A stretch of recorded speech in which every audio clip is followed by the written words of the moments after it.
My dear students, dear friends and dear brothers and sisters, once again I welcome to all of you in Dr. S. Chandra online classes for education.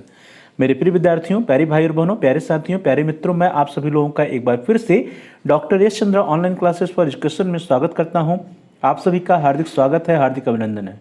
प्रिय विद्यार्थियों, पिछले class में, पिछले videos में हम सभी लोगों ने जो 31 जनवरी 2023 को प्रथम और तृतीय सेमेस्टर के विद्यार्थियों के लिए जो माइनर कोर्स का पेपर हुआ था HIS 106 introduction to Deendayal Upadhyay, उस पेपर को सॉल्व कर रहे थे।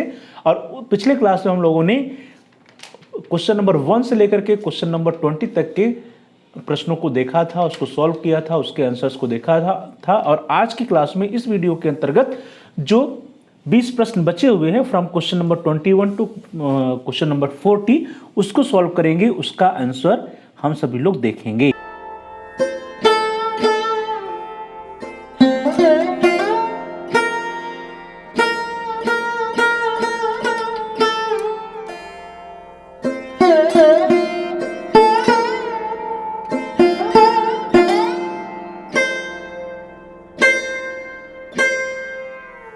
क्लास को स्टार्ट करते हैं और आज हम सभी लोग 31 जनवरी 2023 को जो HIS 106 introduction to Deendayal Upadhyay paper हुआ था, उस पेपर को सॉल्व करेंगे। पिछले क्लास में हम लोगों ने प्रथम 20 प्रश्नों को सॉल्व किया था और आज की क्लास में जो लास्ट के 20 क्वेश्चंस हैं फ्रॉम 21 टू 40, उसको सॉल्व करेंगे, उसका आंसर देखेंगे। आपके स्क्रीन पर क्वेश्चन नंबर 21 आ गया है। क्वेश्चन नंबर 21 है, प्रश्न संख्या 21 है, पांचजन्य का प्रथम अंक कब प्रकाशित हुआ? When was the first issue of Panchjanya published? And your options are A 14 January 1947, B 14 January 1948, C 14 February 1947 and D 14 February 1948। तो डियर स्टूडेंट्स, जो पांचजन्य है, इसका जो प्रथम अंक प्रकाशित हुआ था वह हुआ था 14 जनवरी 1948 को, 14 जनवरी 1948 को। So here the B option is right option, 14 जनवरी 1948। पांचजन्य का प्रथम अंक 14 जनवरी 1948 को प्रकाशित हुआ था। नेक्स्ट क्वेश्चन, क्वेश्चन नंबर 22, प्रश्न संख्या 22, प्रश्न है, who was the first editor of Panchjanya? Panchjanya का प्रथम संपादक कौन था? And your options are A LK Advani, B Murli Manohar Joshi, C Atal Bihari Vajpayee and D Deendayal Upadhyay. तो डियर स्टूडेंट्स, पांचजन्य के जो प्रथम संपादक थे वे कौन थे? अटल बिहारी वाजपेयी जी थे। So here the C option is right option, Atal Bihari Vajpayee ji Panchjanya के प्रथम संपादक थे। नेक्स्ट क्वेश्चन, क्वेश्चन नंबर 23, प्रश्न संख्या 23, प्रश्न है, राष्ट्रधन प्रकाशन लिमिटेड कब स्थापित हुआ? व्हेन वाज द राष्ट्रधन प्रकाशन limited established? And your options are A 1946, B 1947, C 1948 and D 1949। तो डियर स्टूडेंट्स, जो राष्ट्रधर्म प्रकाशन लिमिटेड यह कब स्थापित हुआ, यह प्रश्न है, और कब स्थापित हुआ था? राष्ट्रधन प्रकाशन लिमिटेड 1948 या 1948 को स्थापित हुआ था। राष्ट्रधन प्रकाशन लिमिटेड 26 नवंबर 26/11/1948 1948 को निगमित एक सार्वजनिक कंपनी है। तो इसका रजिस्ट्रेशन कब हुआ?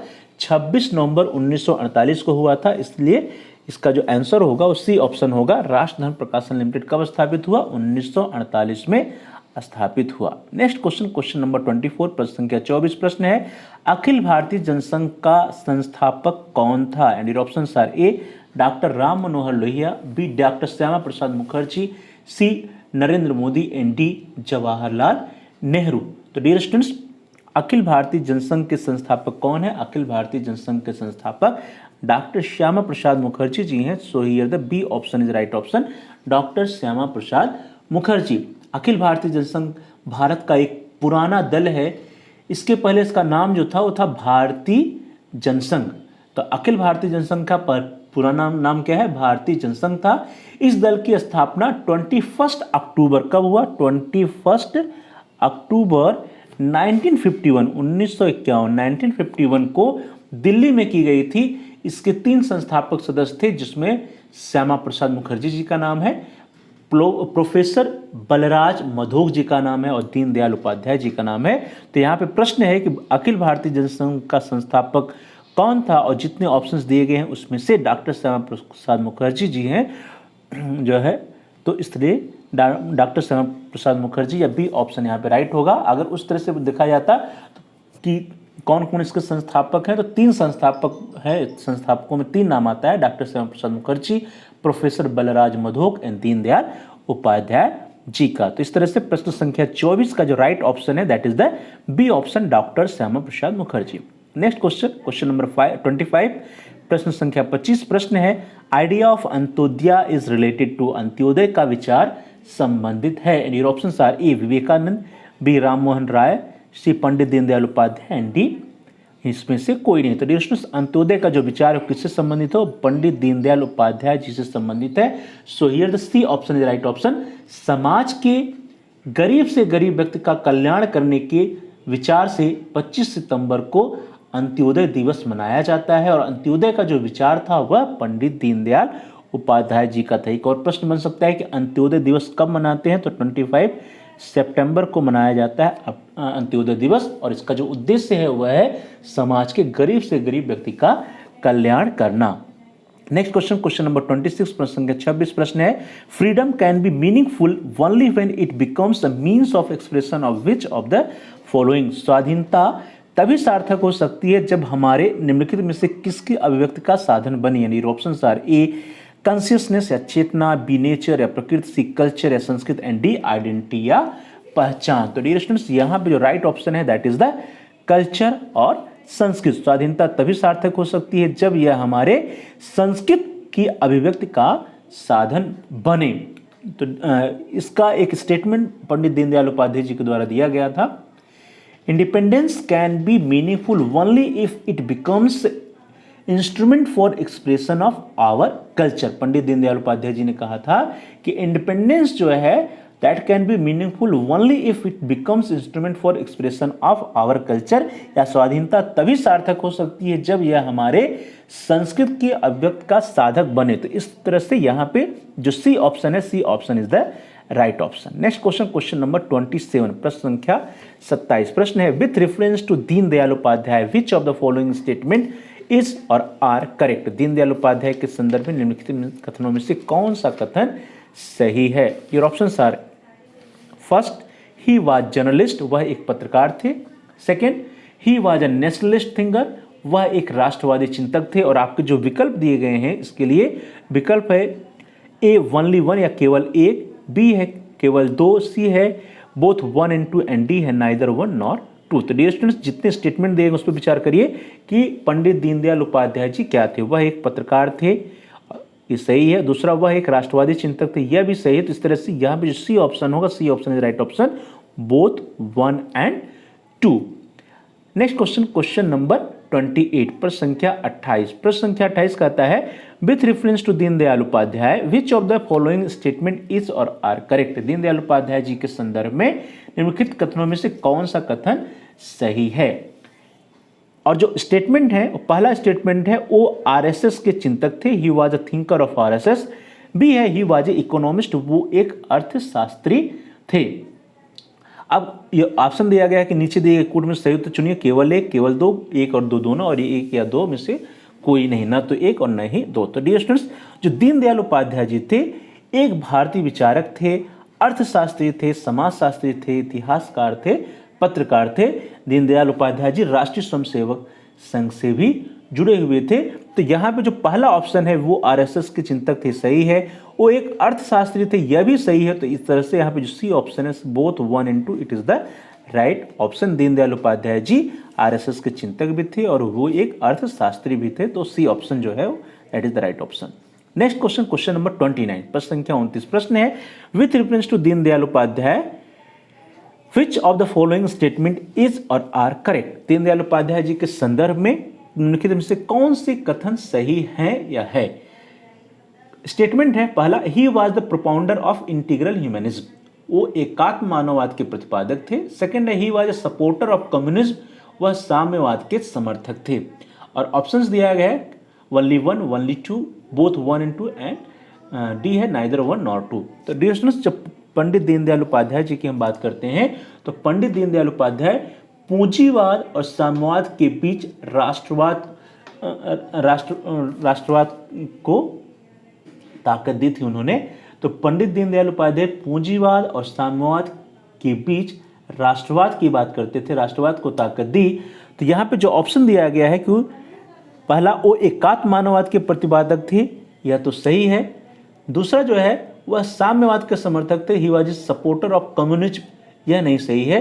तो यहाँ पे अगर हम देखते हैं तो जो ऑप्शन दिया गया है ओनली वन वो सही होगा, वो एकात्म मानववाद के प्रतिपादक थे, वो only one, A option is right option. जो सेकंड स्टेटमेंट है कि वह साम्यवाद या कम्युनिज्म के समर्थक थे, सही नहीं है, बल्कि पंडित दीनदयाल उपाध्याय जी जो थे वे साम्यवाद और पूंजीवाद मीन्स कम्युनिज्म और जो पूंजीवाद होता है इसके बीच राष्ट्रवाद के समर्थक थे, उसको समर्थन दिया था। तो पूरी तरह से वे साम्यवादी नहीं थे, बल्कि पूंजीवादी और साम्यवादी के बीच की विचारधारा उनकी राष्ट्रवाद की विचारधारा थी। तो इस तरह से यहाँ पे ओनली वन या A option is right option. अगला प्रश्न है क्वेश्चन नंबर 30, प्रश्न संख्या 30। प्रश्न है which type of dam projects did Deendayal consider suitable for the development of agriculture. खेती के विकास के लिए किस प्रकार की बांध परियोजनाओं को दीनदयाल उपाध्याय जी मानते थे। ऑप्शन है स्मॉल या छोटी परियोजनाएं, छोटी बांध परियोजनाएं, और सेकंड है बी या बिग या बड़ी बांध परियोजनाएं। तो सभी लोग जानते हैं कि खेती के विकास के लिए कैसी बांध परियोजनाएं जो है उपयुक्त है, लाभदायक है। जो बड़ी या बिग जो है परियोजनाएं होती हैं, बिग डैम प्रोजेक्ट्स होते हैं, वो लॉन्ग टाइम तक जो है खेती के लिए उपयोगी होंगे। तो खेती के विकास के लिए बड़ी बांध परियोजनाओं को दीनदयाल उपाध्याय जी समर्थन देते थे, मानते थे। तो यहाँ पे जो बी ऑप्शन है, B option is right option. Big dam projects को उन्होंने जो सपोर्ट किया, Deendayal Upadhyay ji consider suitable for the development of agriculture, किसको, बिग डैम प्रोजेक्ट्स को उन्होंने सुटेबल कंसिडर किया था। तो यहाँ पे जो बी ऑप्शन है, B option is the right option. Next question, question number 31, प्रश्न संख्या 31। प्रश्न है which concept was propounded by Deendayal Upadhyay in parallel with capitalism and socialism. इसके पीछे हम लोग जो है देखिए इसी प्रश्न की चर्चा कर रहे थे। यहाँ है कि दीनदयाल उपाध्याय जी ने पूंजीवाद और समाजवाद के समानांतर किस अवधारणा का प्रतिपादन किया था।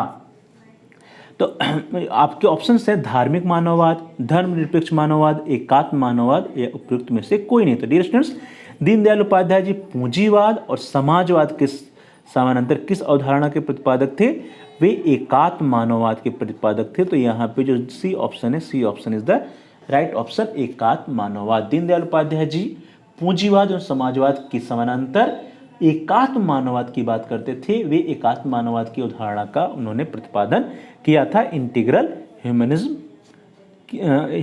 ह्यूमनिज्म का कंसेप्ट उन्होंने दिया था। So here the C option is right option. Next question, question number 32, प्रश्न संख्या 32। प्रश्न है दीनदयाल उपाध्याय के अनुसार आर्थिक प्रजातंत्र का मुख्य मापदंड क्या है। According to Deendayal Upadhyaya what is the main criteria of economic democracy. यानी ऑप्शंस आर ए शिक्षा का अधिकार, राइट टू एजुकेशन, बी काम का अधिकार, right to work, C right to disagree, असहमत का अधिकार, and D none of the above, इनमें से कोई नहीं। तो हम सभी जानते हैं कि आर्थिक प्रजातंत्र का मुख्य मापदंड क्या है। दीनदयाल उपाध्याय जी के अनुसार आर्थिक प्रजातंत्र का जो मुख्य मापदंड है वो क्या होना चाहिए, राइट टू एजुकेशन या शिक्षा का अधिकार होना चाहिए। According to Deendayal Upadhyaya what is the main criteria of economic democracy. तो राइट टू एजुकेशन जो है इसकी हम बात करते हैं।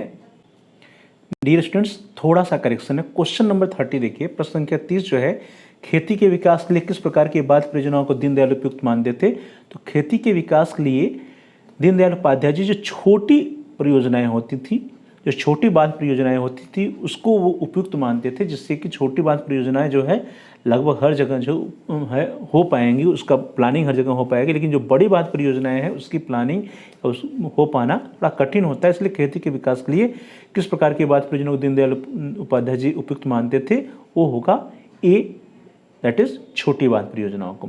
फिर जो क्वेश्चन नंबर 31 है, दीनदयाल उपाध्याय जी ने पूंजीवाद और समाजवाद के समानांतर किस अवधारणा का प्रतिपादन किया था।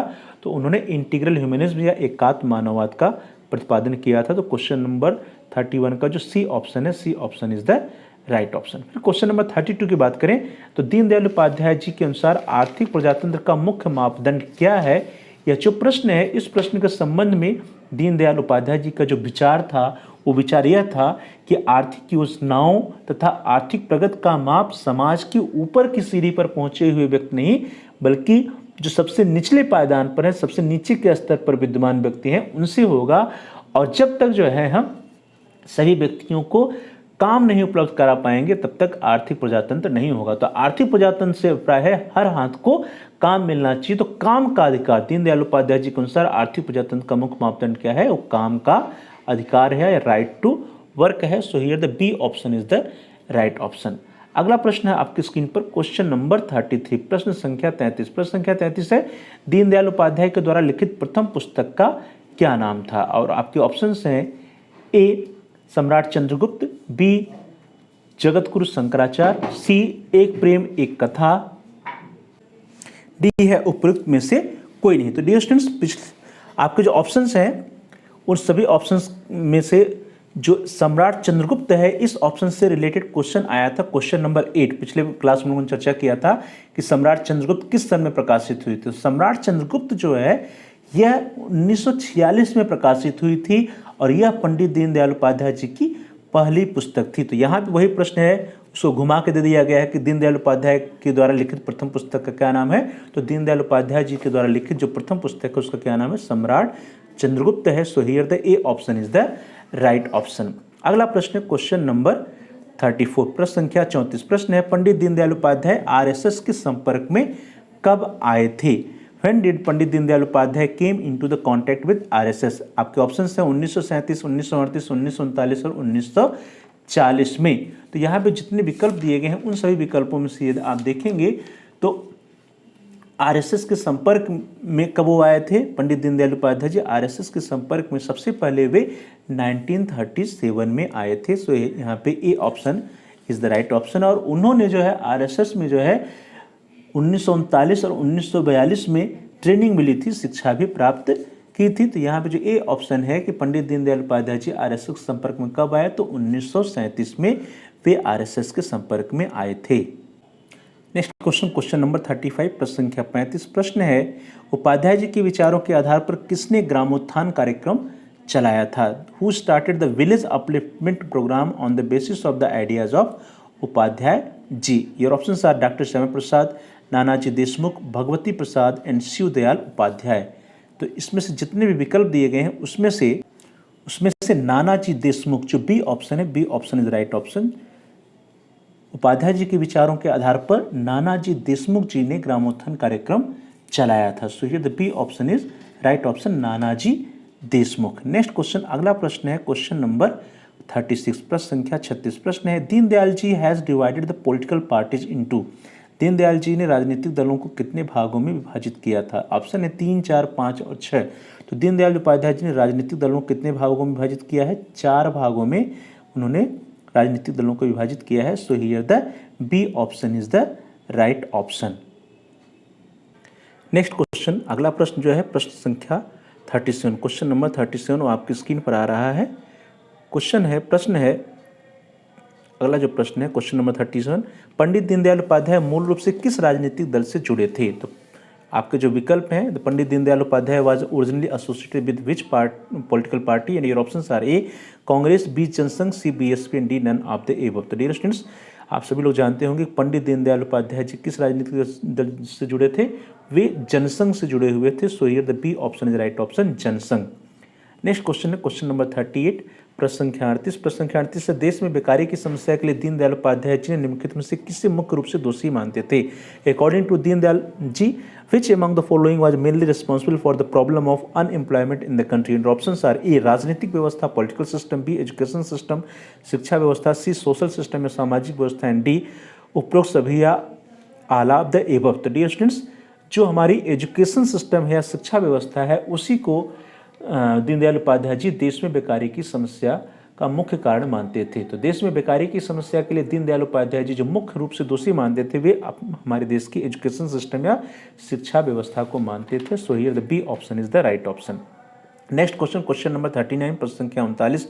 प्रश्न है, in which of the following years the postal stamp on Deendayal ji was issued? Deendayal ji के जी पर डाक टिकट निम्नलिखित में से किस वर्ष जारी हुआ था? और आपके विकल्प हैं 1970, 1972, 1975 या 1978। तो प्रिय विद्यार्थियों, भारत सरकार ने दीनदयाल उपाध्याय जी को श्रद्धांजलि देते हुए 1978 या 1978 में एक स्मारक डाक टिकट जारी किया था। तो यहाँ पे जो डी ऑप्शन है, D option is the right option. Deendayal ji पर डाक टिकट कब जारी हुआ? 1978 में जारी हुआ था। भारत सरकार ने उनको श्रद्धांजलि देते हुए 1978 पर एक स्मारक डाक टिकट जारी किया था। अगला क्वेश्चन है क्वेश्चन नंबर 40, प्रश्न संख्या 40 प्रश्न है, दीनदयाल जी ने अपनी अंतिम ट्रेन यात्रा किस ट्रेन से की थी?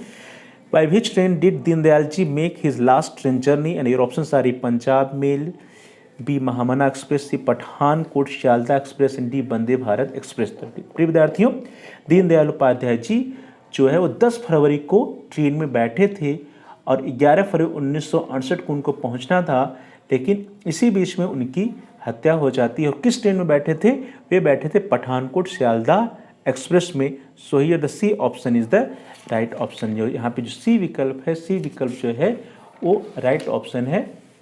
पठानकोट शियालदा एक्सप्रेस से वे यात्रा कर रहे थे और इस ट्रेन में वे बैठे हुए थे 10 फरवरी 1968 को भी इस ट्रेन में बैठे थे। 11 फरवरी 1968 को रात में पता चलता है कि उनकी हत्या किसी के द्वारा कर दी गई है, जो चंदौली जिसको हम लोग कहते थे मुगल सराय स्टेशन पे पता चलता है।